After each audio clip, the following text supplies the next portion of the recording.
Good morning, good afternoon, and good evening, and welcome back to another episode of my ChatterBox podcast. I'm obviously Sir Meerkat, and I'm joined here today by a wonderful guest. Who do we have here? It's Mike from F1 Fanatics. Wowee, another lovely person to have on the channel. That feels weird to kind of introduce yourself like that. I think it worked. I think, yeah, I feel like I'm going to do it in public. I feel like we should have done it reverse. I think I should have said, and I'm Mike from F1 Fanatics. And I'm Moto Meerkat. Sir, actually no, yeah, you're Moto Meerkat and I'm Sir.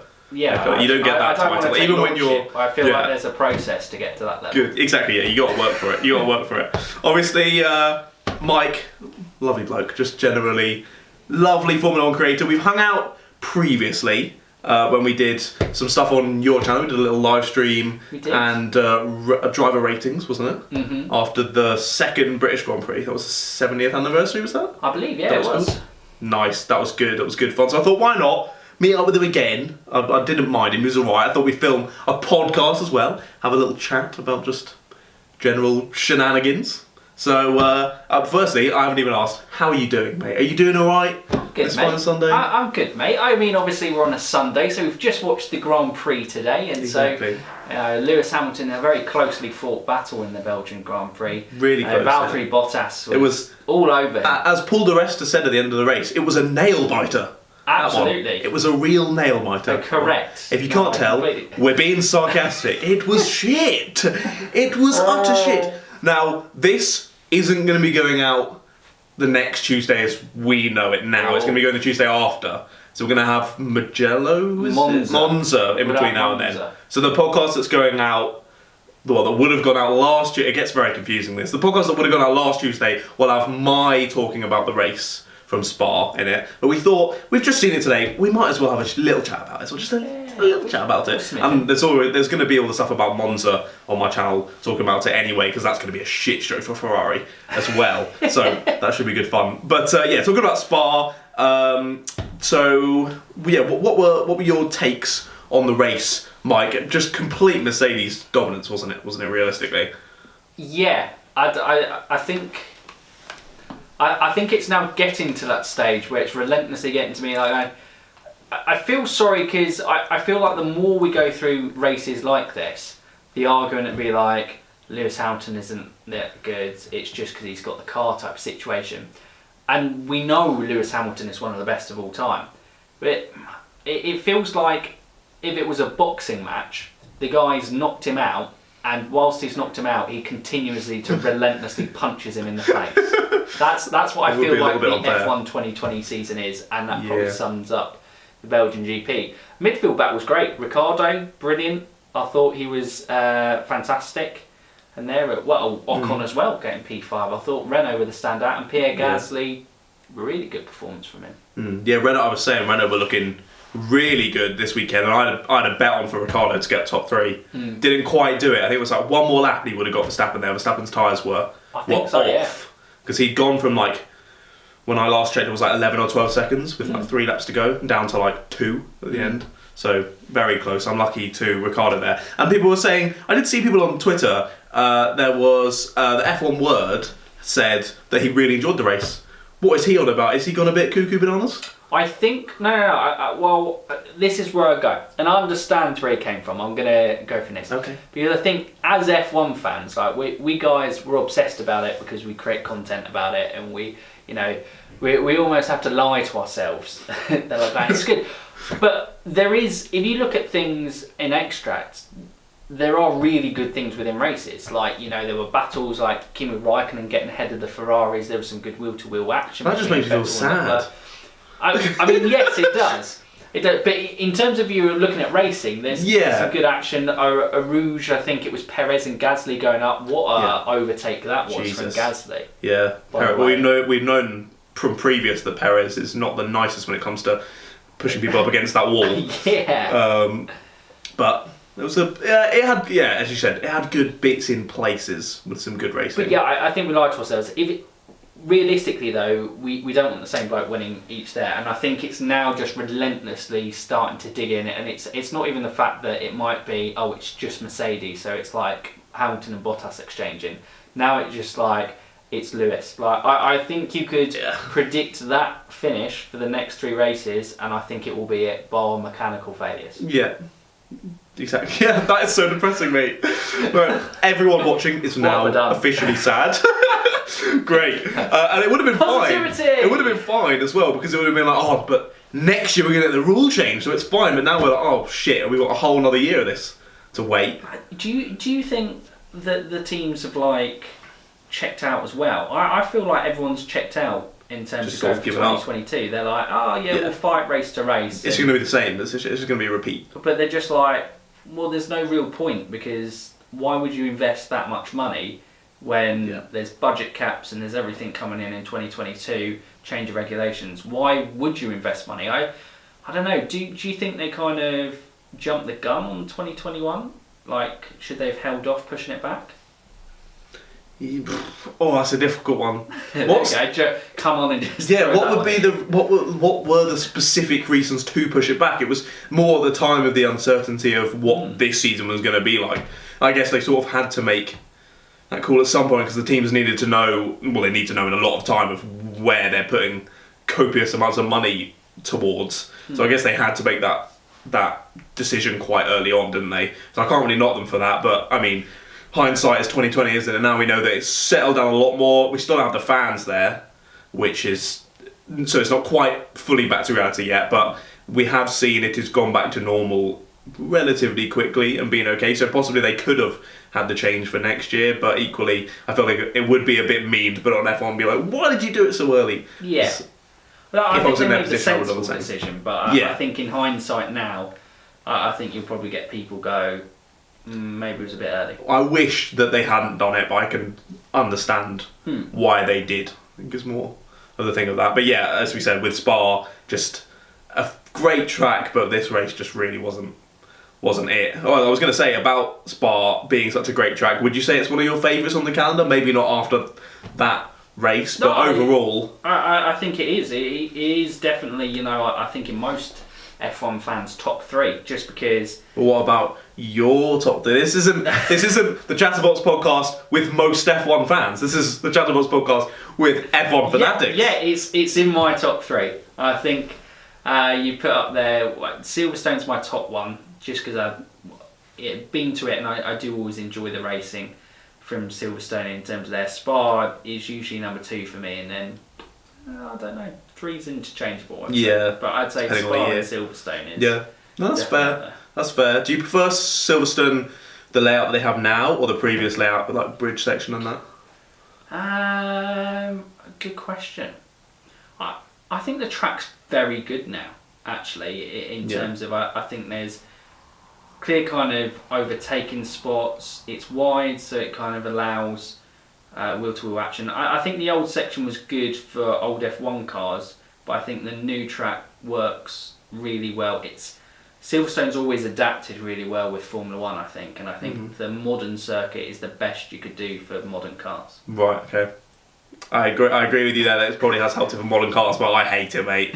The new section is so shit. The old section with bridge. Yeah, the sector 1 is. Imagine if sector 1, so they still did all the changes with like the wing and everything and having the new pit straight, but imagine if sector 1 was down to that left hand sort of half hairpin, right under the bridge, then under right and then sweep up and left. Imagine the amount of people, like 3 wide, going through that up and left, getting punted off into the gravel on the outside. I think it would have been an awesome first sector for the first lap of the race. I feel like the sector we have now is just a bit shit.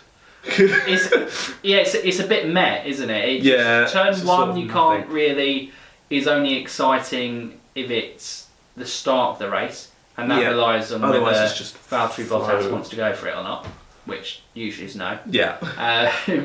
And then I suppose it's turn 2 is the farm curve into the 3, isn't it? And I suppose that's an overtaking spot. So that's, I think, but it's just such a tight and slow section into the Wellington Straight, isn't it? Mm-hmm. Yeah, I agree with you there. I've just realised that, because I don't have it on my notes, I completely forgot. We haven't even talked about our meal deals today yet, mate. Yeah, we haven't even spoken. I completely forgot. That's completely my fault. Would you like to show off yours to the people out there first? I've earned I think we've gone pretty similar for the sandwich, and I know obviously from watching the Tomo one that you were a big fan of wraps. I do quite enjoy a wrap. But it's the sandwich one for me, and we've gone for the chicken, bacon, and lettuce. So that's decent. I've just added the lettuce to you because I just think the crunch of the lettuce just adds a little bit more. Yeah, that's fair. That's fair. With mine, because I've got I'll just interject there. I've got the chicken and bacon mayo sandwich, a classic. What I like about this over that one though would be the fact that in here the chicken and the bacon are sort of like mushed up a bit. Like they're not like full pieces of chicken. I quite like that mushiness of it all flowing together. Whereas that is like pieces of like a piece of chicken, a piece of lettuce, and a piece of bacon. I would say they're quicker to eat. Yeah. You can just like not destroy those. Yeah, literally like 2 minutes done.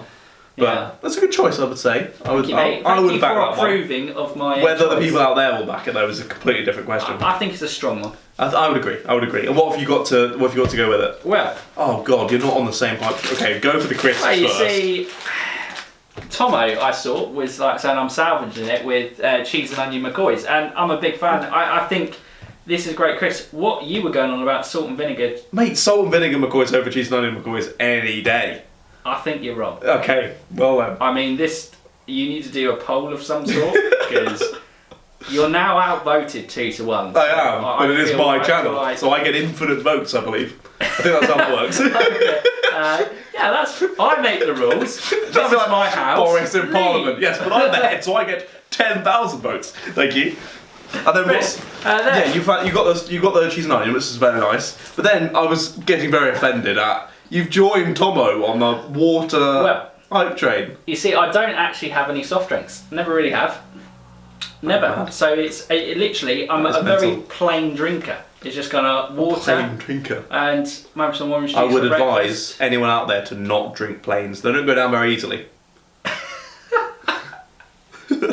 I mean, yeah, obviously, but water, it works. And Evian as well, you know, that little baby face advert, I've got to give them credit for that. Also, looking back, show your drink. Alright, so I've also got Sensations, the go-to, realistically, the go-to, and a 7-Up free. Look at that though, look at comparison. That is true, you've got a lot more money. liquid there, but that just comes out of the earth, whereas some bloke has made this.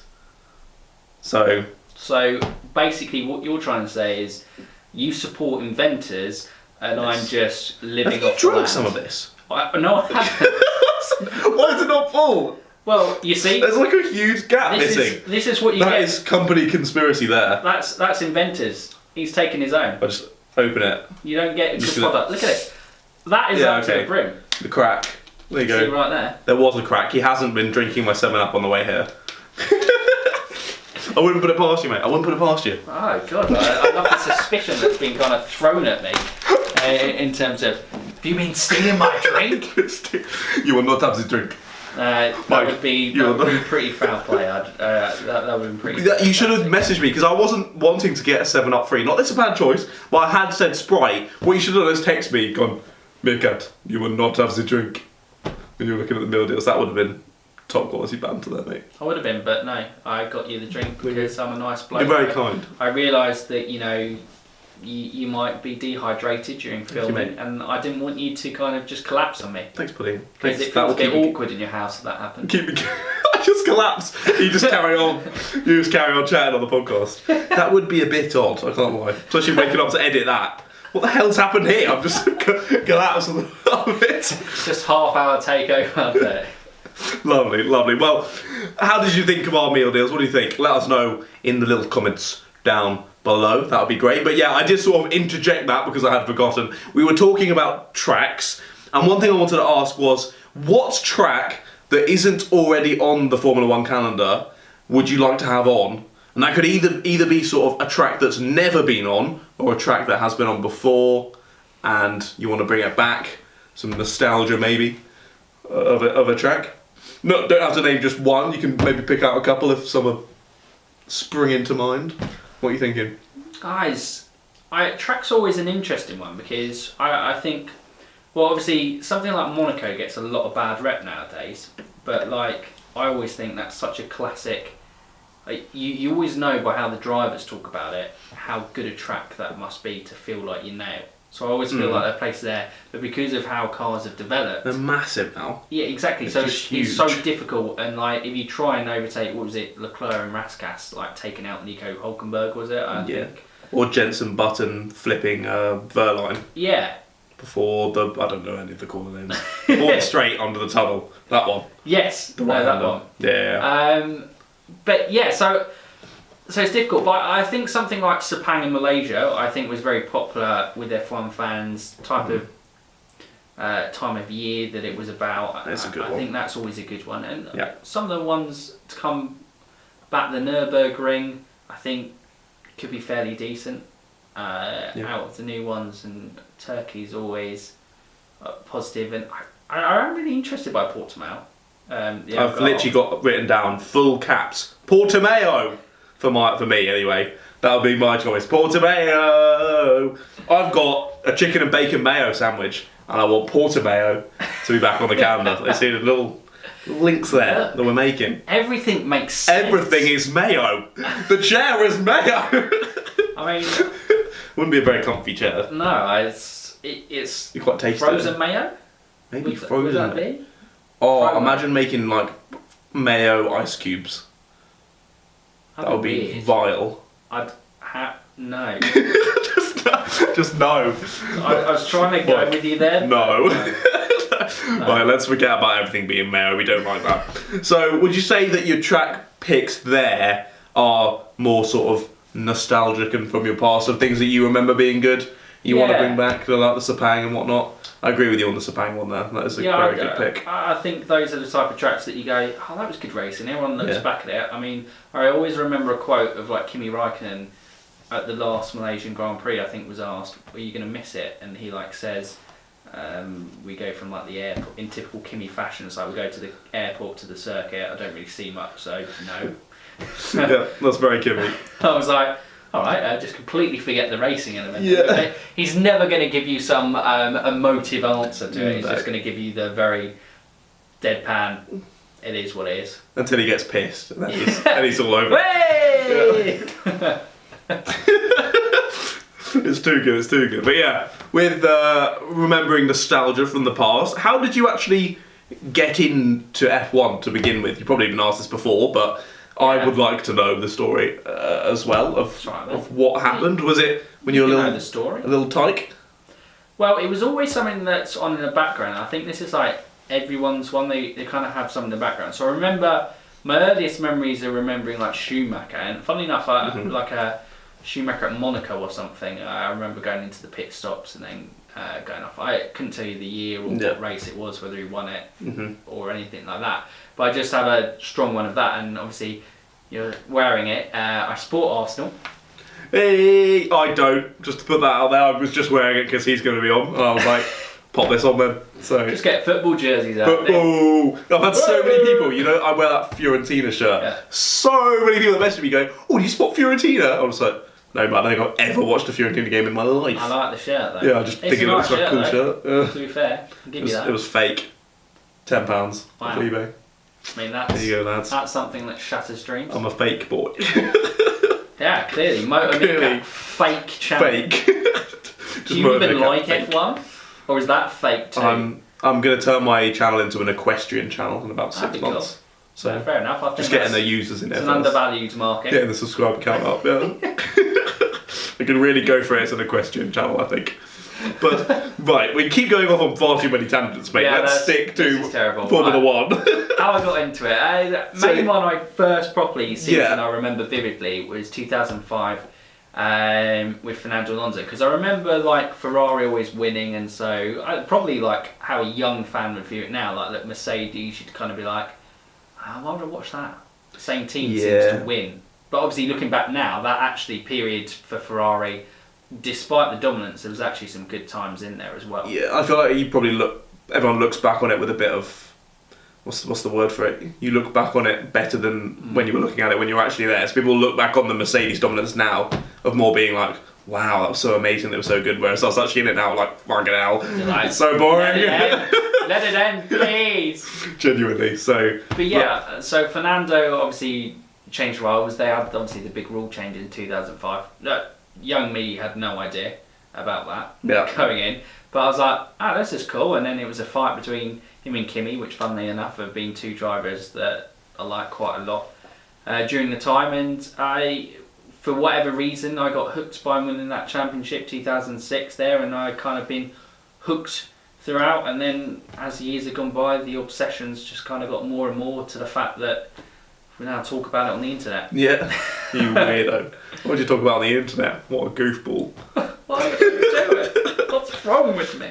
So was it just was it mainly the watching of Formula 1? Was there anything else you were particularly into? Did you do any, like, go-karting or doing anything yourself? Or no, actually, never really. Racing games, obviously, in terms of that, be interesting. Having the F1 games, I think I even remember probably F1 racing games before I got into it. I think I had something as early as F1 1998. Damn. It's like, that is an old one. That is going older on there, and then going, I think 2001, and loving the kind of Jaguar livery in that with the HSBC. That's a good racing green one though. That was good. But yeah, I think I just kind of sat down, and I've always been a sporty person. Like football, cricket is obviously part of my career as well. And so I just always kind of go, and I just was like, this is good. I like this. And back then it was competitive. You had a championship that went down to the wire. Yeah. We can only pray for that. No. We've spoken about Mercedes dominance far too much already. People are going to be getting annoyed at us now, especially Mercedes fanboys. We love it. Please.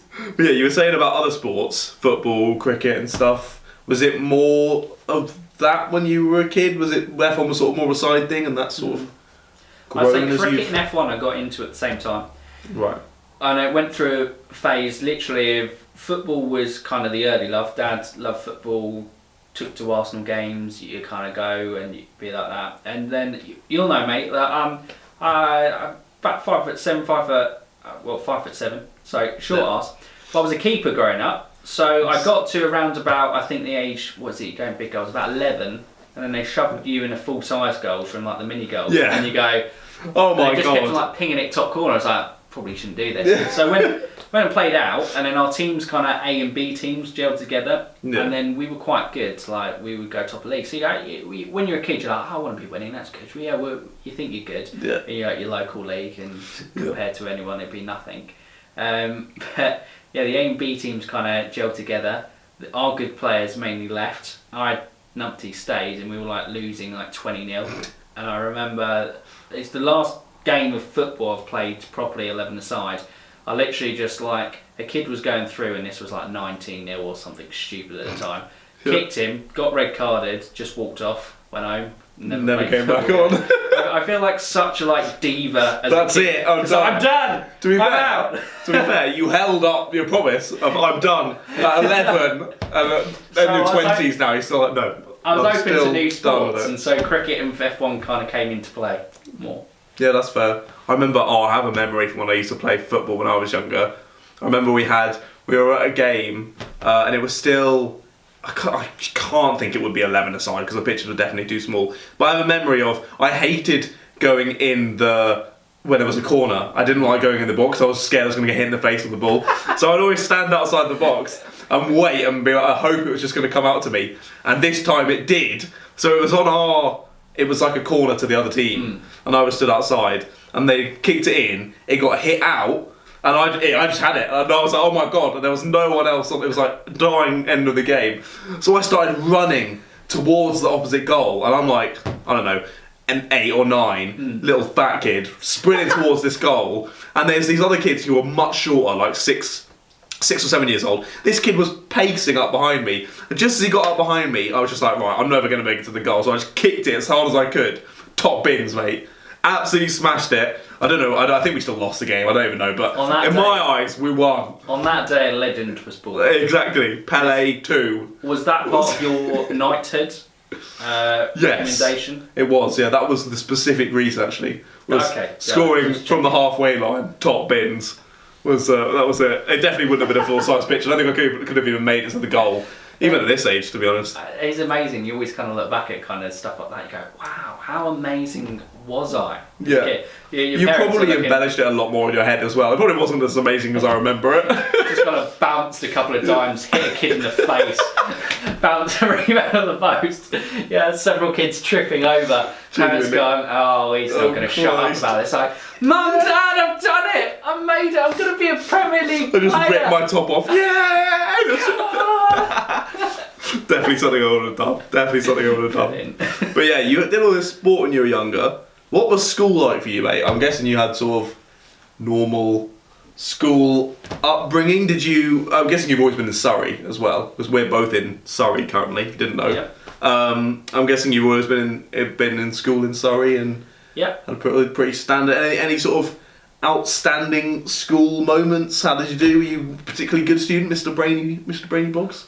Or were you thick as shit? No, I was I alright. already know I it is. was one of these in the top set, but hated that I was in the top set. Oh, okay. I was a reluctant, intelligent person. Yeah. Or not intelligent because I just then started refusing to work, and so it was good. like. But I remember being in top set maths and everyone was trying to really hard and focus and stuff like that, and I think I was like scraping the barrel just keep it in because I was like, Yeah. I'm so bored. Yeah. What is the point in it? I don't want to do this. Why am I here? Yeah, you're doing that in top set, and I'm in bottom set, thinking exactly the same thing. Just like, Jesus Christ, I want to die. So our worlds kind of merged together. Exactly. But You were just in the smart room, and I was in the thick room. yeah, I mean, I just remember, and then it got to brilliant in GCSE level. Like in the first, it finally got to year 10, and they realised that I was a disruptive influence. Nice. They were like, we Took them a while. We need to get him out. This ain't gonna go bad. It's So just my went into lad. set 2, and it was even better because I remember Hot Day. We had like this refurbishment on the school. Hot and day? like a hot day in the Oh, summer. right. Oh, I Sorry, thought there was a specific day that was hot day, and It you was could a only hot be day. hot on that day. Yeah. Yeah, like, Right. and if it wasn't a hot day, we just got the day off because it was like, well, we can't do hot day without heat. No, but you know, did you ever at school have those temporary buildings come in if you were having an extension, or your building was just kind of there? So basically, they were No. rebuilding a section or something. It was Right. unsafe, I think, and so they had these temporary blocks put up, Yeah. and they were like ovens in the. They're just like shipping containers, I'm guessing. Yeah. They were like ovens in the summer. Yeah. And I just literally just took it to a whole new level. I just sat underneath the table doing my work, and teacher was just like, "What are you doing?" And I was like, "Well, heat rises, so I'll get under the table." There you go. But You're using your knowledge in to hindsight, get out of the situation. if I was that teacher, I'd just look at myself and go, "What a bellend! Yeah. What are you doing? What a dick!" in terms of that situation. But yeah, it was a right school. I think finally clocked on in A levels that I should probably do a bit of work. Yeah. That's usually about the time where. But I think GCSEs was just B's flatline across the board. Everything was a B. Fair enough. So I was consistent. I'm a B. I would call myself the Valtteri Bottas of the GCSE world. I'm good, but I'm nothing exceptional. Just standard, yeah. You can't quite be the A-star Lewis Hamilton student. All the Valtteri Bottas fans have just like cried in a corner. going, Unsubscribed. "Oh." You're always going to offend someone. Very true. But hey ho, Very it's whatever. It's the truth, so deal with it, Bottas fans. Sorry, just what's going on. We apologise. But yeah, so you're growing up in school, having a good time. It sounds like you're having a decent time. You enjoy school? I think you're right. It's alright. Just sort I of- think I prefer the freedom outside. of school. Yeah, you're not a school fanatic. You're an F1 fanatic. I am. That's alright. We definitely didn't Oh, just yeah. change the cameras. So I held that joke for two minutes. Right, as we were speaking about, he's an F1 fanatic, but he's also a female fanatic. Did you have particular female attention when you were growing up, mate? Were you a bit of a ladies' man? I can see you. I mean, you're in class under desk doing work. By the time you were above desk, was it one lady on each arm type No. thing in maths? No, I would say I would try it, but I'm going to be the nice guy. I'm going to be the guy that I should be more of a dick. Simp. Yeah, that's me. We already established that Tomo F1 was a simp. I'm The entire F1 community were establishing simps. No, I was not one with the ladies. No. I would actually say I was probably more successful in primary school as kind of a ladies man. But you know When you were in primary school. excited, like Not people now. hold hands. Yeah, you know. Just want to be clear there for everyone. Yeah, let's When clear that up he was so, also in so primary you school. don't get me arrested. I'm really good at putting the girls at primary school. I promise you, Hayley is of age. Okay, good. You didn't think you'd be saying that in today's podcast, did you? I can promise my girlfriend is of age. Yes. It's bad she's younger than me now. But no, I don't. But you know, like it back in like year 5 and year 6, where like holding hands, are like, oh my god, Oh my god. those guys. Yeah. Are like, I can do this holding hand business. I'm a pretty top guy. You just about made it today with Hayley, haven't you? Held hands last week. Yeah. Wow. We did. It's been 2 and a bit years, and we've reached the holding hand stage, and I couldn't be happier. No, I'm very proud. I'm very happy That for is you, mate. base 1, isn't it? I think so, yeah. I think. I thought that was the full shebang. You can't go any further than holding hands, can you? I don't know. There's some rumours out there that you can cuddle, but I don't want to kind of get into The that fuck is territory. that? No, thank you. But It sounds dangerous and no, just it's not for us. I don't think Not so. for us. But I know now that you don't drink at all, do you? No. No. So did you ever drink? At one was there a point where you were going parties, getting on the lash, or was it just always a thing of wasn't really for you? So I didn't drink up until going to uni. Mhm. I went to uni for 2 years and then and basically did it all, and then didn't really drink when I came back. I drank a bit on a few occasions, but because with cricket work, I was basically working Friday evenings, all day Saturday, all day Sunday. Yeah. I couldn't do hangovers at all. Yeah. I had like 40-year-olds hangovers at like 20, so I Nice. was like, this ain't my life. Yeah, I've seen my brother now. My brother's like in his late 20s, and I see how he is a hangover now, and I'm like, oh god, I'm not excited for that. No, I think get it all the way out in uni, and also you basically at uni paid to get drunk, so I feel like Don't tell my parents that. Parents, don't listen to that bit. you have to. Sorry, you get paid to have drunk and have takeaway food. Yes. So you lie on the stomach at least before Exactly. then. So I feel like I did it all that Responsible. way, and I still haven't been to a nightclub outside of Southampton. Wow. I've That is been an to pretty achievement. much all of them in All there, of them in Southampton. but outside of that, Nice. Not So, touched. Not so while you're at uni, you're drinking and whatnot. Mhm. Are you? And we've realised that you're great in primary school. You're not so great in high school. But when I moved on to uni, where you were a pulling machine, and the Southampton girls couldn't get enough of you. no. No, still. No. Still Well, you not see, quite what happened having is I had a girlfriend that was long term going sixth form. I I was tried gonna- to make it work. I was going to ask this. Mate, it's the same that happened to me. And she dumped me by text a month into uni. That's heavy.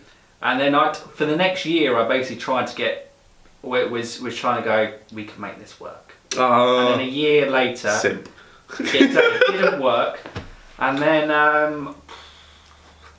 that Just gave up. Tinder. Oh, fair. Tinder. Nice little bit of swiping. Yeah. I gave up. So Gave up I that think years I had ago. to do the work outside. In a club, no way. Yeah. I think people would just look at you and look at me and go, let's know. Especially if I can't imagine you pissed. Yeah, pretty Oh, much. F1 fanatic. Hey. What a tune. Let's get CS Club up. Let's go. Never say that again. Disco room in Oceana, something like that. That's, Oh god, you know Oceana's like closed down now. has it? Doesn't exist. It's changed its name to something. See, that I sounds old. can't remember it. Prism, that's it. Oceana's now called Prism. Are they in The Southampton chain. though? Yes, yeah, they will be. They just changed the name of like all of them. I know it's They because just someone bought got someone. stabbed outside. Yeah. So Yeah. it didn't I look think good on the someone- brand. Yeah.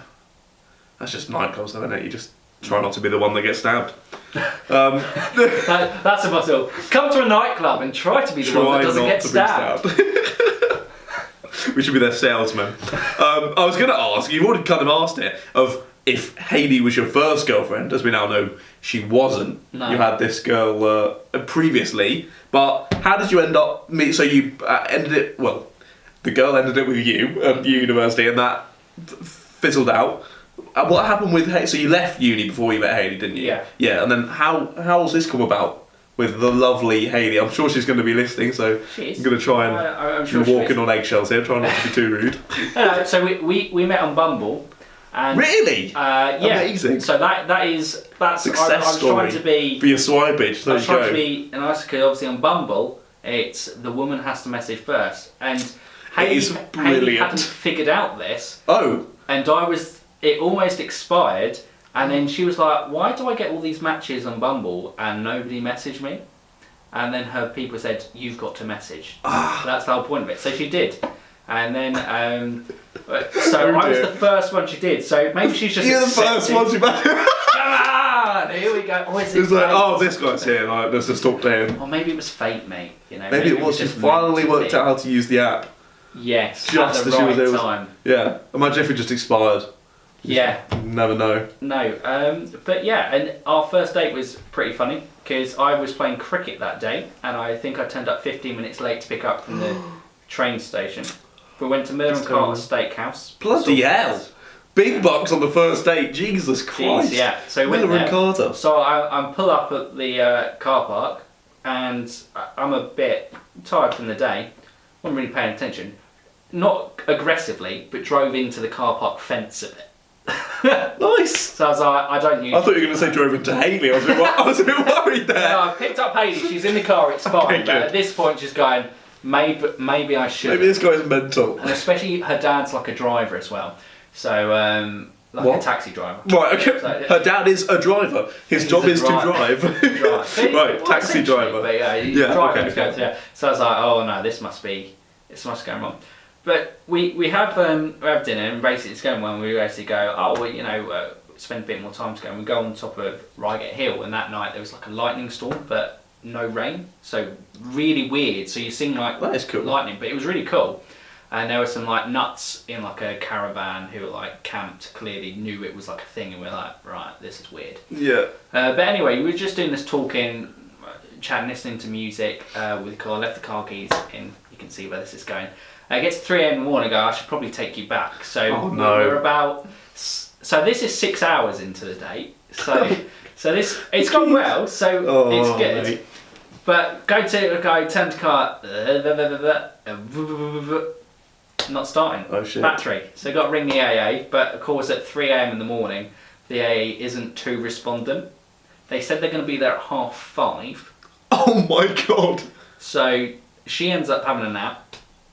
This is weird on that front. So I'd actually advise 12-hour dates because you almost get date 1, 2, 3, and 4 out of the way. You're forced And into so the... you kind of have a really good idea by the end of this. Yeah. Gets to 5:30, they ring me up and say, we can't get to you by 7.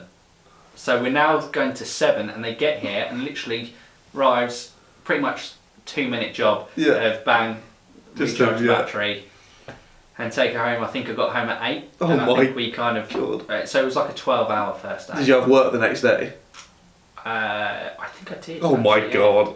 Mate, that's a horrendous That story. was dedication, but you I know, mean, it it was a worked. good tester. She was forced to sit and talk to you, and that Yeah. made her like you. Yeah, Yeah. and so I think it was a deal breaker. Like I think that kind of goes. I think you have to like someone to go and think we were like, yeah, all right, this could work. Well, I can go for this. Nice. Before they just didn't think you were a complete idiot after the first date. I mean, yeah, I guess your idiocy has kind of balanced each other out with her not knowing how an app works and you not knowing how a car works. Yeah, There you go, perfect for each other. perfect. Perfect. But we did listen to some good music, so it's all good. That's good. That's fine. We were That's all that good. We were matters. fun. That's all that matters. So how long ago was that then? Your first date? 2 years and like 3 months ago, something like that. Well, you're going to a little while then. Did you quite immediately sort of be like, do you want to be my girlfriend? Yeah, I've always been quite quick on that front. Up front, yeah. Like it's usually about a week. I'll like go, should we make this more? And they go, yeah, sure. Or The copious quantities. that's been the stage of there, and Hayley said yeah, and we're 2 years on, and we're still here. So yeah, very Nice. good. Very nice. I'm glad to hear it. Hayley might hate me for this part As I warned you previously before that Yeah. you don't have to answer, but I thought it would be fucking hilarious if you did. Cool. So, you've been dating Hayley for a while. You've had previous girlfriends. Yep. I assume you have lost the V card. Correct. He has indeed. What is Mike from F1 Fanatics' favourite sex position? I thought that would be a great question to have in. So Mike from F1 Fanatics. I asked Tomo this, so I couldn't remember. I asked him to give me an embarrassing sex story, and he just claimed that he didn't have any. So you could just claim that you don't have a favourite position if you wanted to, but equally you'd just be a pussy boy like Tomo is. He's a little simp, is Tomo. Or just go all of them. What can you name? All of them. There's quite a few. Yeah, quite a few hundred. There's the butterfly. What's that? I don't know, it's a swimming move, I just thought I'd get creative. There's the turtle. Goodness. Is that where the head disappears? No, you just go slow. No.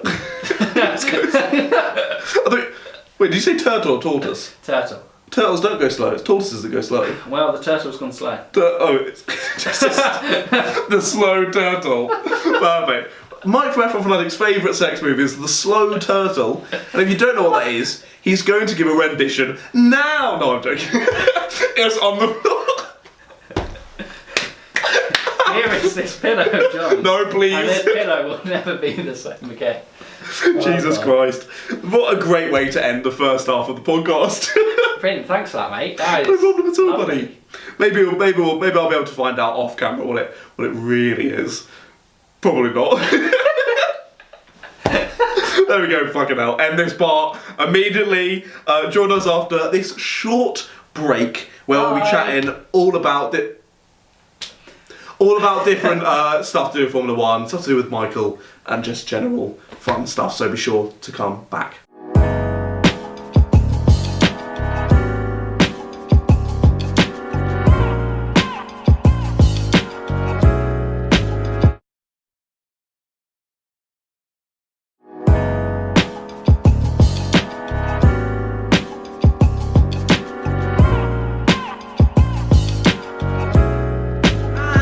Welcome back to the 4th episode of the ChatterBox podcast with obviously this beautiful hunk of meat. Sir Meerkat is here to present you the podcast, and obviously I'm continue to be joined again by Mr. Michael from the F1 Fanatics channel. I actually put here, and the beautiful Michael. That's very nice, mate. You can even see there in the script, mate. I can you confirm can verify. it does say beautiful. It does say beautiful. So maybe I'd written the line about you doing sex positions and I got a little bit excited. Potentially, mate. I do have to say that obviously I am within a successful relationship currently, as things stand. So currently, unfortunately, I'm not.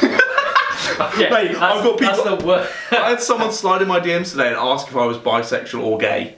There was no straight option. It was, "Hi, are you bisexual or gay?" So I really need to stop putting forward this narrative that I'm trying to have sex with Mike from F1 Fanatics, because it's not my intention. We are just mates. We are. And I respect Hayley's relationship. I'm just digging. There you go, mate. Mate, this is awful. I am looking for female attention only. Being gay is, I'm sure, fantastic, but it's not for me. So I'm very happy with... It's not the way you swing. Sorry? It's not the way you swing. I've not heard... It's not the way you swing? Yeah. Oh, okay. I don't swing. Oh, gotcha, okay. I thought that was something like...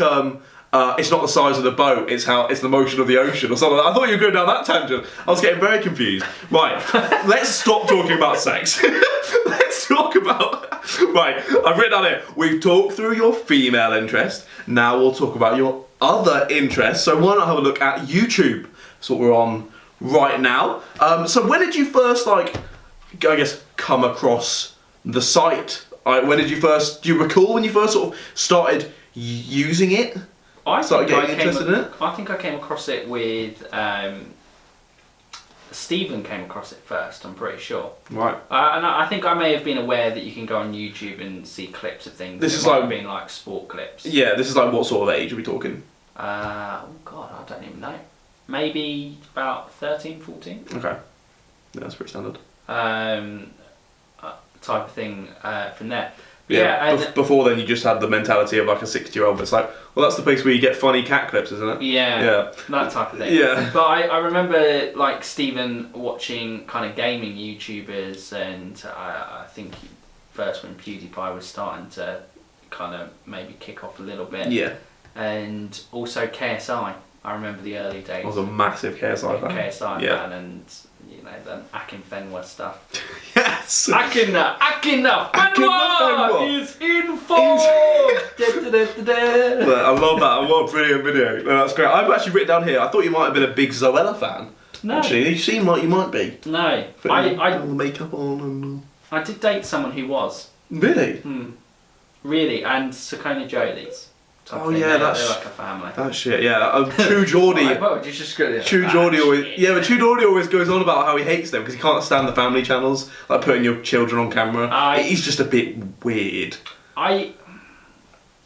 There is no choice in it, is it? You kind of thrusting from a very early age your kids into a spotlight. Yeah, and I feel like people like Macaulay Culkin. I guess that's quite a large audience that Macaulay Culkin would have had with his Home Alone movies, but it's the same sort of style. He didn't really get a choice.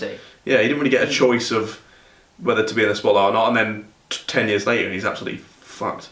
He's now 40, isn't he? Yeah, he turned 40 a few days ago, didn't he? Madness. That does make you feel well. Madness. Loads of people were saying the films were a bit before my time, so I don't really. I think they're probably a bit before yours as well. Mine as well. Yeah. You can't not much, them but growing up. You'll get. I was back in my day. Back in my day, we were watching Akin Fenwa. Bruce.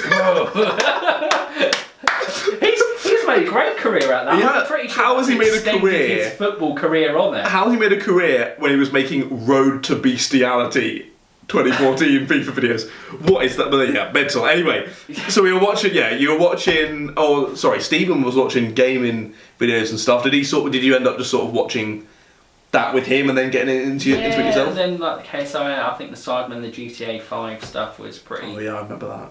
That was pretty kind of funny, and it was just entertaining to kind of have in the background, I think.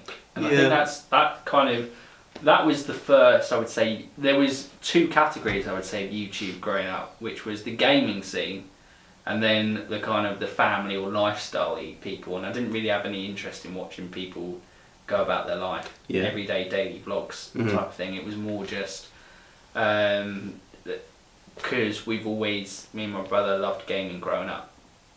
So that was kind of always an interest. Yeah, and you sort of got into it at an age where you started maturing a bit, like 13 and 14, whereas I started watching it, was like 9? Something like that, so I was proper into like the kid stuff, so like Smosh and all that sort of thing. That was where I started, and then I moved on to sort of like vlogging scene and then gaming with PewDiePie and KSI and all that lot, so I think I was just a little bit behind you. You were a bit more, your brain had matured a bit more to enjoy rather than the Smosh, shut up! That kind of shit. But yeah, so you were getting to become a bigger consumer of content. When was it you decided, actually, I kind of want to make videos instead of watching them? What sort of stage was that at? Did you do any when you were in school? No. Really? Like, literally, it was a real late thing in terms of pretty much. It was maybe a couple of months before creating the channel. It was a very spontaneous thing. I was just like, F1 Fanatics was your first one? Really? I've got that in here as a question because I didn't know. But that's mad, yeah, that it was your first one. Yeah, that was literally, and I was just literally like, I just like talking about sport a lot. And I didn't have many, football I think is quite, especially growing up in England, you can always find football as a conversation, I think, with people. Yeah. I think it's a very generalised thing you can find. Where F1, I would say, is kind of harder to come by. 100%. So I was like, thinking about the two, whether it be like... It was literally the same with Tomo. We were having the same chat about because he actually did end up doing football content for a bit. It just didn't do anything. Literally, I think he was saying it was like... it was either 2 years and he got 400 subs, or 4 years and he got 200 subs, something like that. I feel like football is like a drop in the ocean, unless you're like big reactions. Like obviously, AFTV went kind of all in on the kind of fan reactions, and that's what kind of elevated it into now they can make more kind of fan based content, which I'd say probably a lot of the F1 YouTube stuff is. Yeah. But yeah, I think football was such a saturated market. So I literally was like, football's flooded. F1 doesn't seem to be too much on there, so I'm going to go. And F1, I don't really have too much to talk about. Too many people to talk about. So I was like, oh, we'll go with that. And then, a year and a bit onwards, and we're here in your living room. Yeah. How did this happen? Suddenly in my living room. So you're quite lucky then, because F1 Fanatics was your first channel. You don't have any embarrassing content from when you were a kid, just lurking around. Because I do. Holy shit, I do. And I'm not leaving any links out there to those. But I can show you some before. Oh my god.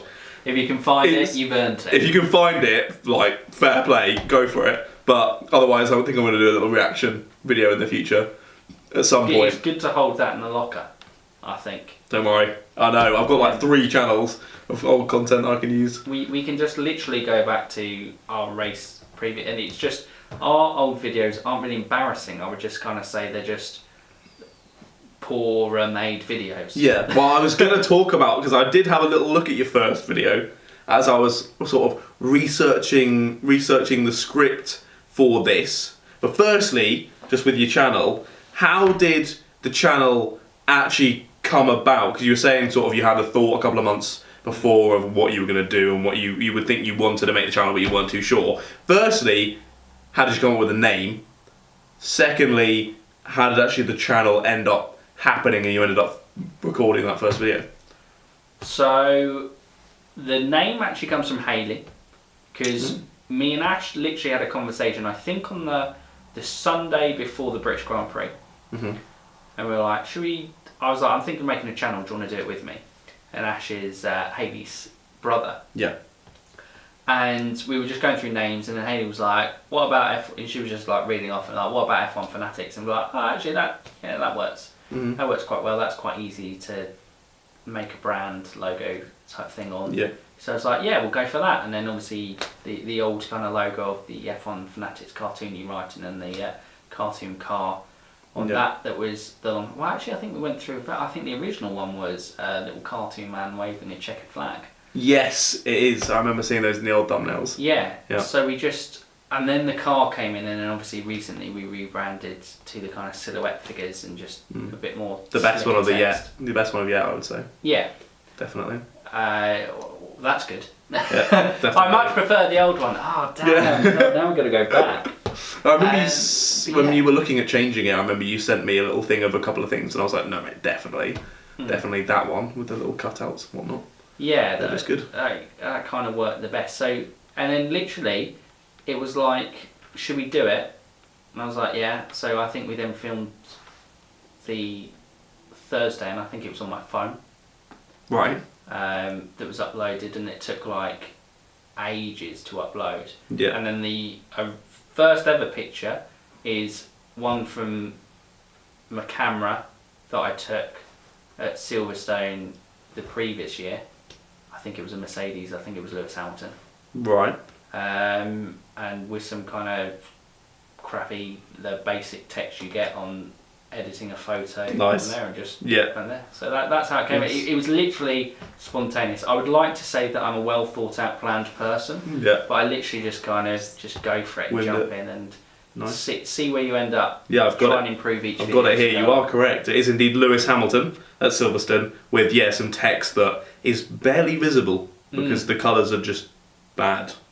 Yeah. Yeah, so not the best. I've definitely got a lot better at the thumbnails. I would agree. Yeah, I would agree, mate. At least you can give yourself that. It has a total of... Actually, I'm guessing you don't know how many views it has. Could you have a guess? How many views do you reckon that first video has?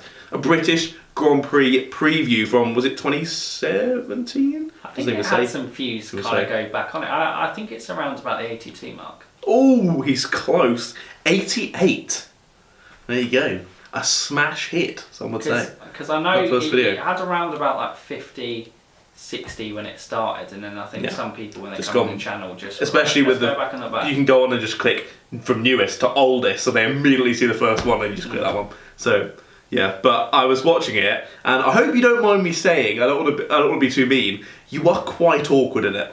Yeah. Compared to how you are now, you're a lot more easy on camera and free-flowing. You're quite sort of... Hi, I'm Mike from F1 Fanatics, and today you weren't quite sure about yourself. Racing bit at that stage. Probably didn't, yeah. I don't think we did. No, but literally, yeah, I would be interested to see what you think. Getting on camera for the first time is really awkward and weird.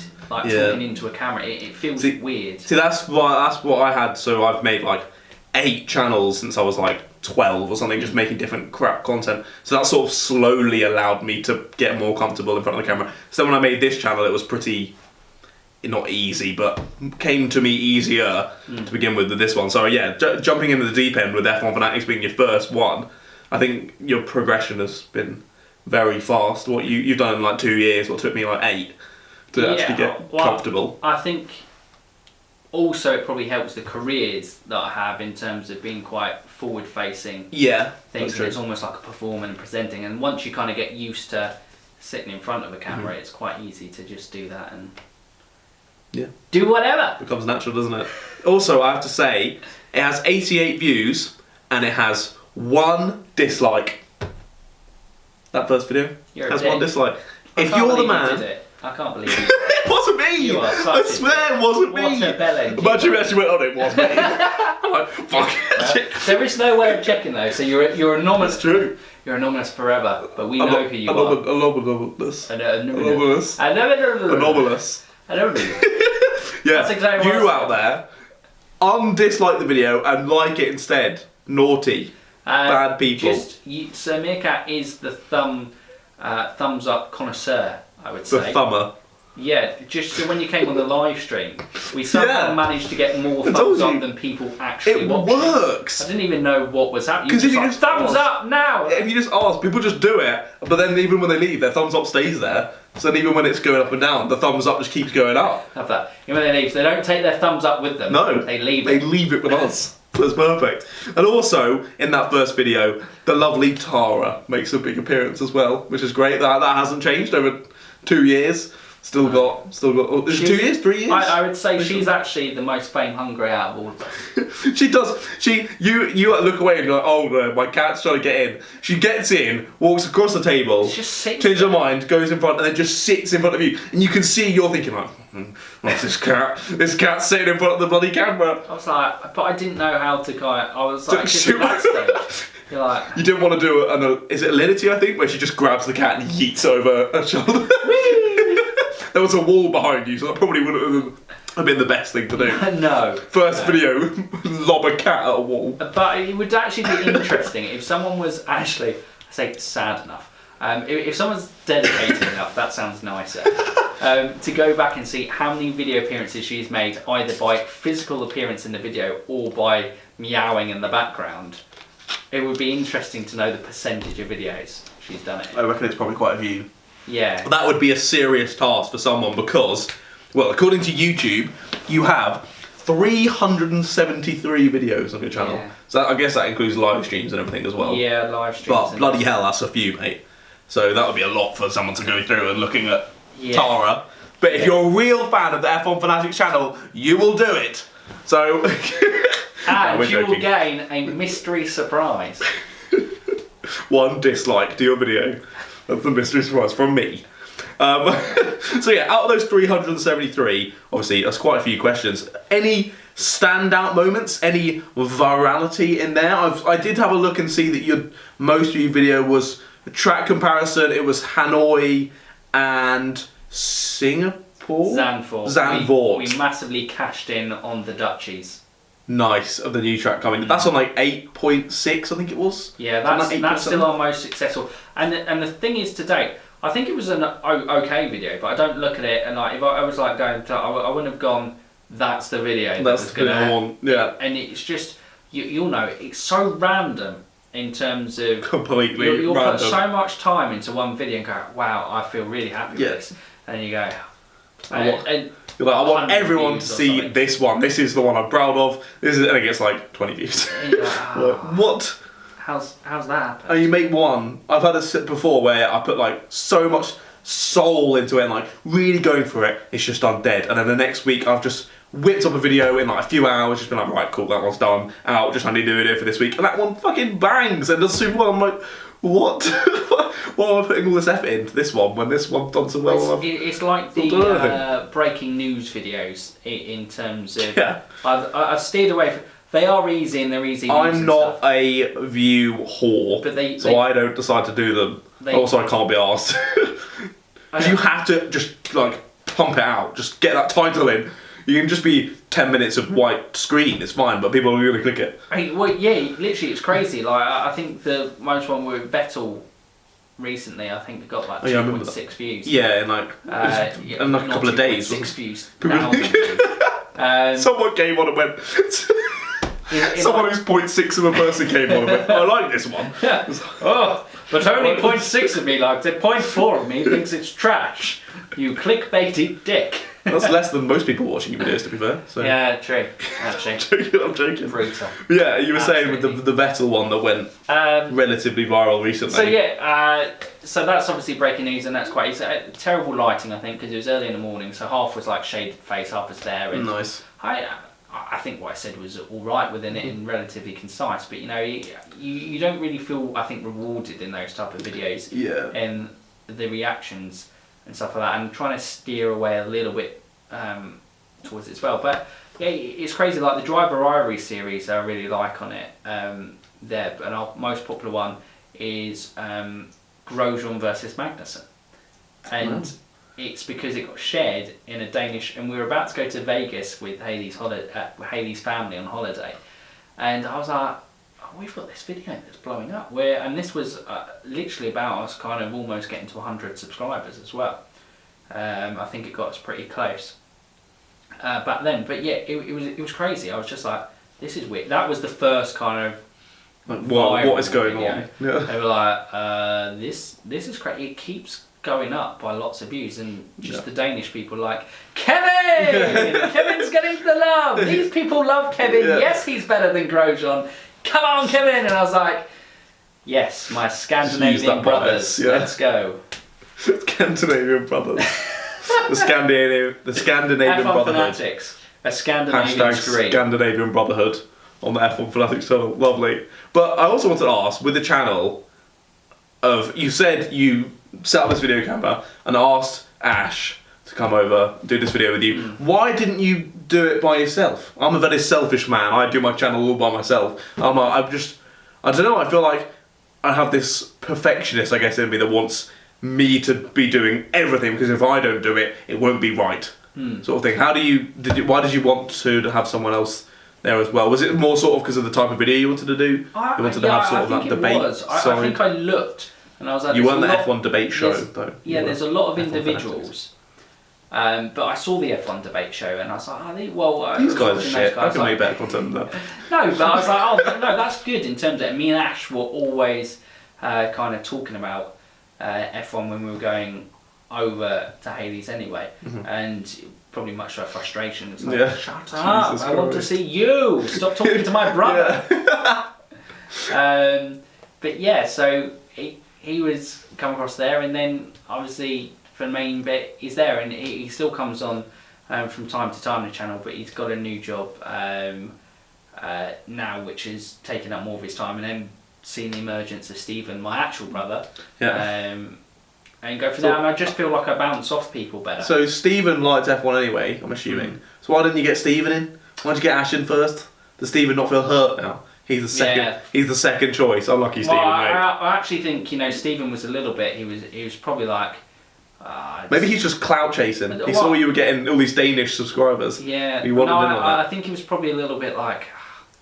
It's just one of his wacky ideas again. He just wants to go off, and he just this is going to be over in a month or so, probably something like that. And then it's just carried on, and it was like actually it's going quite well. And then I had a mate Zach.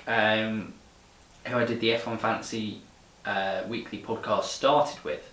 Right. And he was a good mate from there, but then he didn't want to do it, and I was like, well, I think this is a really good idea and I want to carry it on, and Stephen played the fantasy game as well. So I was like, oh, come on through there, and I think it was initially like a confidence thing of going on camera. Obviously me and Ash were on camera, and I wanted to do an on camera. Because then I guess it's more of like, you're talking to Ash rather than you're talking to the camera, because that can be very weird to start with, of just talking to nothing. You're just talking to the wall. It does help, sort of.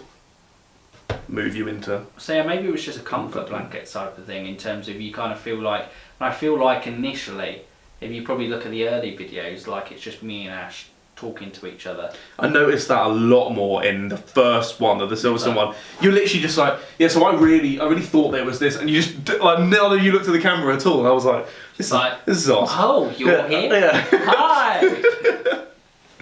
So yeah, It's probably, to be fair, in this one, actually. Didn't quite mastered it. Yeah, I tried to keep giving it a look, but... How's my side profile? Yeah. Is this my best side, or is this my best? Yeah, I mean, if that is your best side, then you can do the whole rest of it just facing that way, if you like. Yeah, no, mate, I really enjoy this. It's a great time. Please, I appreciate it. Rate my side.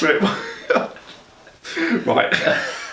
You can rate our meal deals, and you can rate our sides in the comment. There you go. Well, you just got front on. You're all right. Yeah. Actually, no, you are kind of half side. I'm getting a little side on action of the left side, but right. Let's stop talking about sides. Jesus, this is just the tangent podcast with Moto Meerkat. Right, so you made a lot of videos now. You've had a few years doing this, 373 to be exact. You've got more experience. I'm learning stuff and improving every day. I'm sure you are as well, as we can tell by the content. We can tell by the intros, the channel graphics, everything. It's all getting better. But the usual question for someone that's out there, someone starting their content only recently, if you could give them sort of a piece of advice or something that you've learned along the way, what would you say? Don't do it. You're taking my views and subscribers. He's a greedy man. So I want them all for me. Yes. No, I think just do it. What's the Nike? Are we going to get monetized? Like demonetized? We will only say it if Nike will sponsor us. Yeah, that's true. Yeah, but we had this conversation last time, didn't we, about Nike and Nike? Yeah. We're not getting into it. We're not getting into it. Just done it. Just so we don't get struck. Great. No, but like it's crazy. I think I always go in with the philosophy of like you can tell obviously by the first one you're just going to get better. You're not going to go in as instant kind of perfect one unless obviously you've had several channels before and then obviously you expect it there. That's like a learning. That's the tough thing is I've definitely had this before as well, where from you watching YouTube, you will then compare what you're making to those people. So like with Tomo or something like that, who has incredible quality because he's a graphic designer, and then I would look at mine and go, mine looks shit. Why do mine look so bad? And his looks so good. And then you've got to remember, like, mate, he hasn't been doing it for a month. He's been doing it for a year or two now, just on that channel, has had previous channels, has been working in that field anyway. Like, don't be too hard on yourself. Would be mine anyway. But yeah, sorry. I think that's... We need advice from this man, not from me. So carry on. No, but I agree. It's just, you're right. It is difficult, and I think you'll always go through those stages, because I think we've both done it ourselves, where you'll compare yourselves to other channels, and then you'll go through a bit of, and the growth isn't. It's not like a steady growth. You won't go from like zero. If you kind of get lucky, sometimes you just pop, and everyone I think has the quality there, but there'll be some that just kind of boom for some reason. Like obviously, I'll use Josh Rebels for example. Great quality content, but he's gone from, like, you have Sean from the F1 world, who took 3 years to get to 100k, and Josh is knocking down. I mean, when this video goes out, he might even hit it. Yeah, have hit 100k, and I think he had less than 1,000 in December.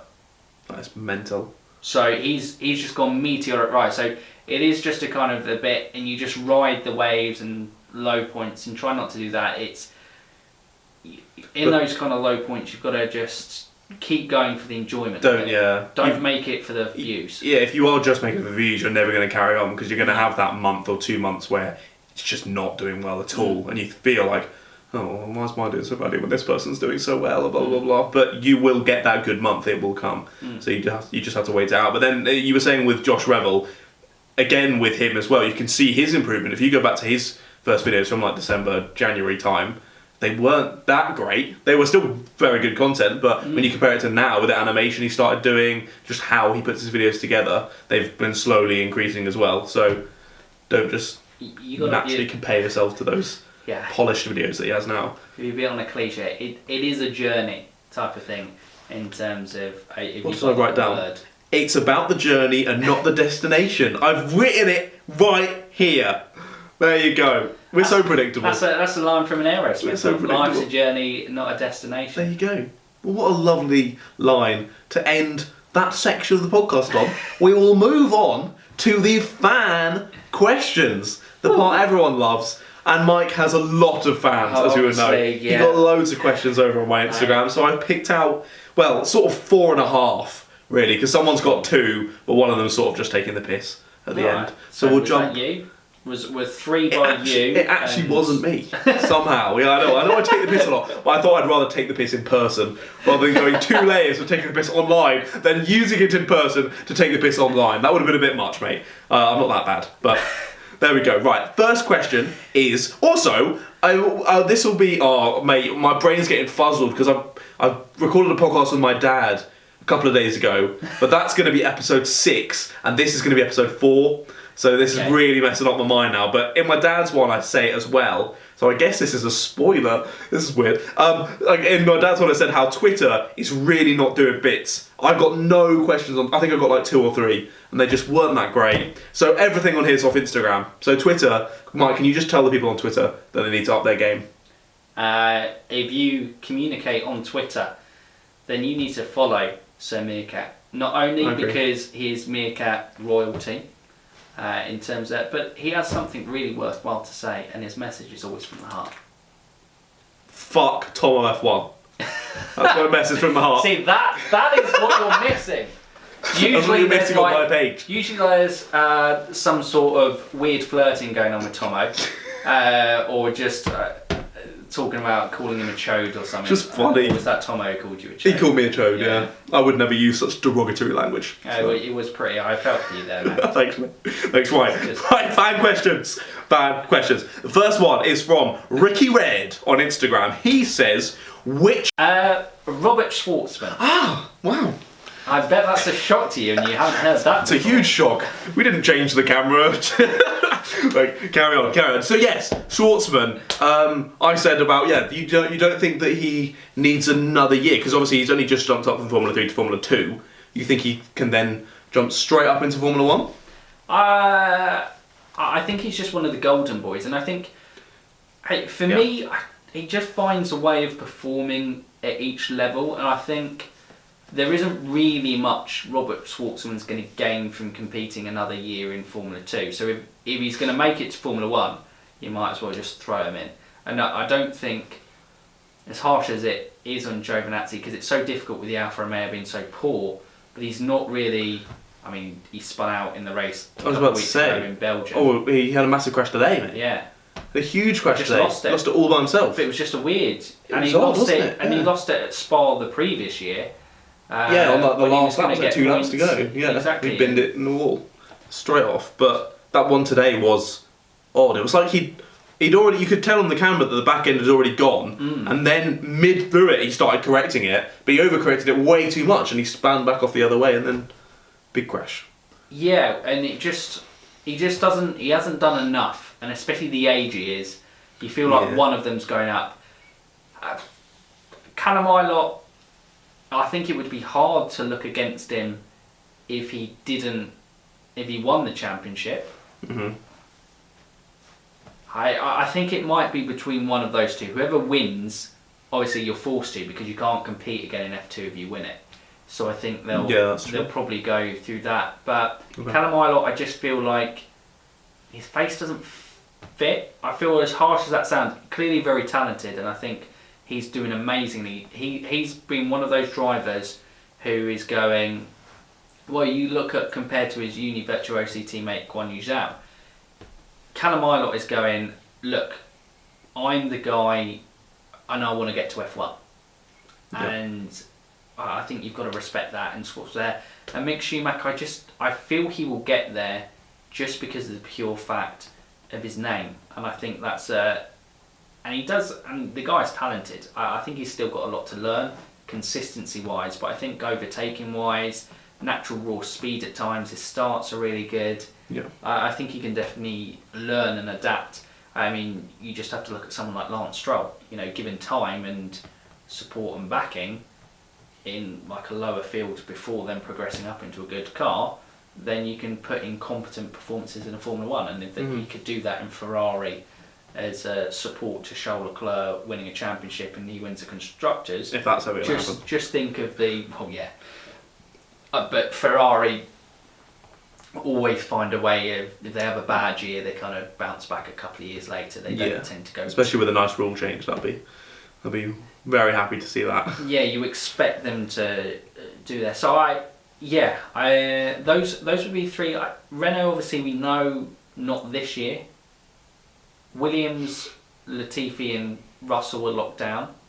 Yep, it's the 2 Hasses, the 2 Alfa Romeos, the 2 Alfa Tauris are sort of the main ones, aren't they? Essentially Yuki, but it depends. I think that all depends on Alexander Albon. I'm thinking they stick with Albon.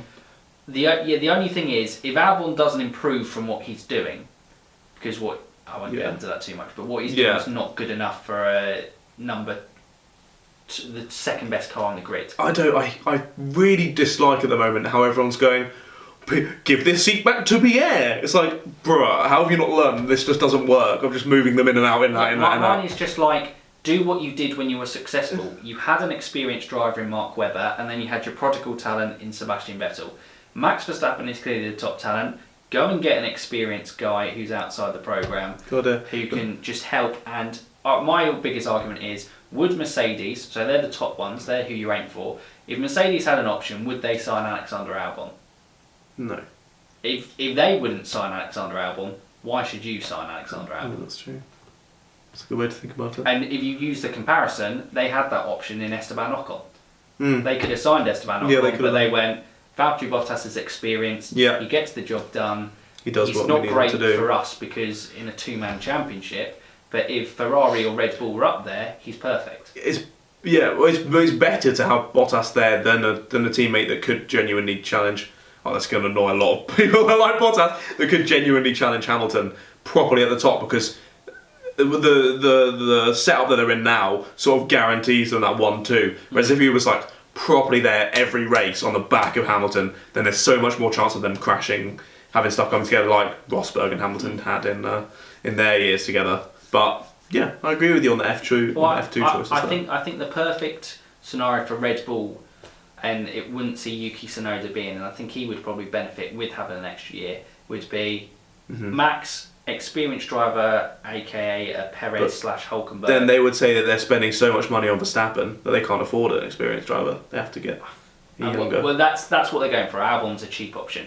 But then it would be perfect, because I do think Albon's talented, and I do think Pierre Gasly's talented. They both shown that in terms there. Give them 2021 in the AlphaTauri at least, and then reassess in 2022. So what you're saying is that Red Bull should sign Sebastian Vettel? He's one option that I would suggest to be in there. They could be good. I'm not sure. I feel like they have 2 big personalities, Verstappen and Vettel there. I feel like it could be a little bit. I felt 2019 worked. It was just Ferrari managed the situation so badly. Yeah. Like, their team orders were Ferrari managing a situation badly? What? But it was like Bahrain, it was stupid. Like, Leclerc was quicker, let him go on, and they faffed around with there. Yeah, they don't want to anger Seb. Then the Leclerc and Vettel Singapore situation, and then the Sochi situation with the weird start where they then... Yeah. I don't actually think they're 2 alpha drivers, and I think they were fine. You're going to naturally come together maybe a couple of times, but they weren't like at each other's throats every race. Yeah. So it would work, I think, with Vettel and Verstappen if it was managed right. Right. Okay. Gotcha. You had a bit of an iron fist there. Tell them what to do. We started talking about Formula 2 drivers. We did. Somehow moved so on to that. So I'm going Schwartzman and I'll go Schumacher. Swordsman and Schumacher move up. Okay, very nice, very nice. Thank you, Ricky Red, for that one. We've got at Triple Crown Racing on Instagram. Jackie boy. He asked, normally podcasting doesn't tend to work for smaller channels. How was it that you were able to base your entire channel on almost podcasts alone? Because I was thinking this as well, because longer form videos get less views. It's pretty well known that if I upload a half an hour video, it's going to get a lot less views than if I upload a 10-minute video. But you still bang the same or better views than I get, mostly, and you're doing like 30-40 minute videos. So how does that work? I think... How have you managed to build up? Is it just building up that sort of close-knit audience where they don't mind? I think that's it. We don't tend to have too many. Like I wouldn't say, obviously we're not massive subscribers. Hitting 1,000 subscribers was obviously huge for us. But you know, I wouldn't say we have rapid growth and it's like the steady growth that. But the people who are there, massive loyal, and I think it's just. Well, it's a bit like you're honest with your content that it's going to be light-hearted, you know, hopefully informative. You know, they feel like they kind of learn something a little bit from that. But you know what they get, where they kind of probably come to us and they go, we're going to have a discussion and like it's 30-40 minutes, but it's not just floundering or whatever. I always feel like with sport, and I've always wanted discussions, if you're going to take the time to kind of say something, you might as well have like a proper discussion. Like I don't want to just go. Obviously, recently Alex Albon's been a big one, which I think I've been against the grain in terms of a lot of people have been like, give him time, and I'm like, well, he's in a top 2 team. You've got to judge him from there. But if I'm going to go at him in the podcast, I feel like I want to explain it well. That I'm not just going, Alex Albon is shit. Deal with that one. Yeah. Okay. Because he's not. It's a complicated issue. Mm-hmm. So I don't know, I just kind of switch the camera on and just hope that it goes well. Yeah, that's fair enough. That's fair enough. Yeah, a lot of people would be a bit worried to upload a longer video just in case of that lower engagement, but you smashed it, mate. You've got the best of both worlds there. You've got the views and the watch time. There you go. Making the peas. Lovely stuff. It's all about those YouTube AdSense. $25 in the bank. Yes, come on. Nice. Thank you for that question, Mr. Triple Crown Racing. At I'm_BatWayne on Instagram, they asked, looking at Kvyat's, so we sort of relatively talked about this a bit, but it's a bit more in depth this. Looking at Kvyat's previous records, he outscored Ricciardo in 2015 and also scored a podium for Toro Rosso in Germany last year. Will his current form be the reason for his eventual firing from AlphaTauri, or does he have more to offer to the sport? So we've obviously talked a bit about Albon and the Albon and Gasly sort of situation, but what about Kvyat? What are you thinking? What are you thinking about him? Does he have more? Should he have more time, or should he be hoofed out of here for Tsunoda or someone like that? I believe me and Ash did a video on it, and when Pierre Gasly got dropped, I think I said I would promote Kvyat, and he said promote Alex Albon. And obviously Alex Albon got promoted and he did all right in his first half of the season. I think it was blown out of proportion how well it did. But I think if Kvyat had redemption in Formula 1, it would be that. Unfortunately now for Daniel Kvyat, I think he does. I think he's done a decent job, but I feel for the guy, and I feel like for him to have an enjoyable racing career, F1's not going to be the place to do it, because Red Bull have basically shat all over him, if I'm being honest with you. Yeah, they have. They made the right choice in bringing Max Verstappen up, because there is no doubt Max Verstappen is a Senna-esque talent, I would say. A Lewis Hamilton-esque talent. It is undeniable how good you can see the potential in Max Verstappen is there to kind of go on, and it was better than Kvyat. Agreed. But he was unlucky in the way that he was, and obviously got this torpedo reputation. And it's a bit like Grosjean in 2012, even though he had good years into 2015 after that, everyone always now, because if things have gone badly again, they go, oh, well, you know, Grosjean's always been shit. And it's like, he hasn't.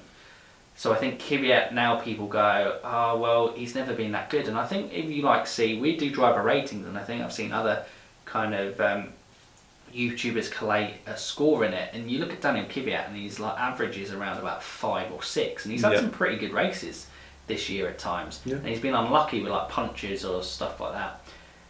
But he feels like one of those F1 drivers that aren't going to crack it, in terms of things aren't going to fall his way. No, he's a little bit past it now, I'd say. I don't allowing know things past to fall it. in. I mean, he's he's 26. But of just, I mean of that, rather than past it on ability, past it of what has happened. He's already had that going up of Toro Rosso to Red Bull. That failed, and he sort of just hasn't really been able to break back up and through into Carlos Sainz flashing. could have been a Daniel Kvyat. Oh, 100%. Like he fell on his feet with how good that McLaren was. Someone asked a question, I cannot remember what exactly it was, but they basically were saying what you're about to say about Carlos Sainz. Yeah, basically, he fell on his feet with McLaren in a very good year for McLaren, and he actually performed very well within that year against a talented rookie teammate, but someone that he would be expected to beat, where I think his previous teammates had all been very challenging. And difficult to beat, certainly on that front. So, yeah, I can see Kvyat. I don't see him going to IndyCar or anything like that, but potentially, I don't even know, Formula E. I don't think he's the type of personality. No, he doesn't really seem like it, does so he? I think endurance racing and sports car racing, he has a link with Ferrari, so maybe he might go into something with that, or maybe he'll just become a test driver. I'm not sure he'd like that much, would he? That's what I always think. You look at someone like Esteban Gutierrez, he seems comfortable in that kind of test driver role, and he's someone whose F1 career never worked out despite a promising junior career. Yeah, that's true. We were saying with the sort of Red Bull situation, I don't know if it's something that you particularly talk about a lot, but I got a lot of questions about it, of people asking about what you thought of the Red Bull driver program, of the Albon situation, of Kvyat, of all that sort of stuff. I would probably say, I've probably been very vocal about Alex Albon, and because I was just, and it's not necessarily going, I think Alex Albon's a very talented driver, but I think Red Bull are currently the second best team on the grid. They have been third best team on the grid. Yeah. And I just go, you've got to act like a big team and make big team decisions, and there's been other decisions there that hasn't worked. They had the ideal situation and they were improving with Verstappen and Ricciardo. That was the dream situation that they had. Yeah. I thought that was a really good partnership. But and Ricciardo got frustrated. Yeah, Ricciardo threw a spanner in the works and they panicked and shit the bed basically. Yeah. And rushed Pierre. Then they've rushed Albon, and I feel like they just need to go and breathe. Yes. If they wanted to go for an experienced guy within it, Daniel would have been perfect because he looked like he'd come back, he'd had redemption, he'd improved, had that fantastic performance in Germany 2019. He'd had the test driver year with Ferrari, so he had better development and experience knowledge. He would have gone in perfectly. He wasn't necessarily dropped from Red Bull on performances. A lot of people seem to think that, but like I said to the guy, he said he outscored Ricciardo in 2015. There's clearly talent there with Daniel Kvyat, but I don't know, maybe there's something behind the scenes mentally wise that he's an absolute nutcase. Maybe. I mean, he is Russian, so you never know. But yeah, that's it. So I guess I probably am a little bit, especially at the moment, it always seems to come up, I think, a lot, Alex, because every week he's just not there. Yeah, and no, I I think get you. people just try to defend him. Yeah, that's why people were so interested in asking you then. I also had someone commented who I guess maybe didn't know of you, but was wanting to ask a question and was like, and to the fanatic guy, or something. And to the fanatic guy, ask him this question. Bloody fanatic guy, get him off my screen. We love you here, mate, don't worry. Thanks, mate. So last two questions are both from Jack Tollett on Instagram. He initially asked, what is your favourite racing series outside of Formula 1 and its feeder series? That's an easy one because of how it's developed. I kind of fluttered in and out of IndyCar over the past years, but I kind of dedicated this year. I was like, I'm going to give it a proper go. Yeah. And love it. I think it is the best racing series, single-seater racing series outside of Formula 1. Yeah, I'd agree with you there, 100%. IndyCar's been brilliant. IndyCar's been getting better and better and better for interestingness of the championship, and the fact that they actually have different winners of different races is amazing. But, see, this is, I think, the problem is with Formula 1. I don't think people would have an issue about Lewis Hamilton winning all the time. I think the problem is with Lewis Hamilton is he's not challenge winning. Like Scott Dixon is a 5-time IndyCar champion. Yeah. But nobody goes, oh, Scott Dixon's winning again. Yeah, it's always different. They go, wow, Scott Dixon, how incredible is he? One of the greatest IndyCar drivers of all time. It's incredible seeing what this team can do. Mm-hmm. But, like, you know, smashed the Indy 500, but Takuma Sato, just at the end, was in the right place at the right time.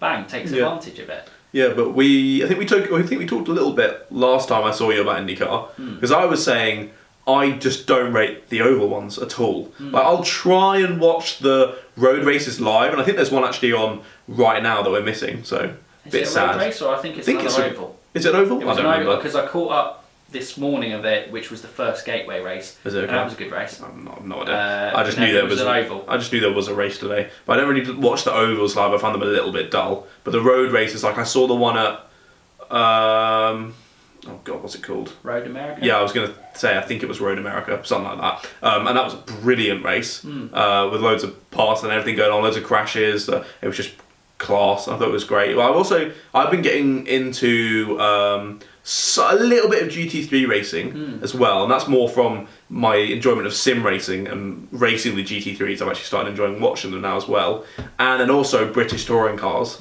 is so good. Do you ever watch British that? touring cars. I went live last year to the Silverstone round, Right. and that was amazing because it was a rainy day as well. So it was my first kind of live wet race I've seen, and we had the British F4 as well on that day, and I think some of the Ginettas, and yeah, British touring cars I think is a really underrated championship, and I think people get a little bit scared, a bit like with the IndyCar, the NASCAR, DTMs, British touring cars of the world. I think they get scared because they're like, oh well, it's regional based, so it's not that good. Yeah. Like going where they took the time to watch the race, and you go, geez, this. Often it's much better. Yeah. Than the smaller ones. It's probably, and British touring cars is amazing because It's a contact sport.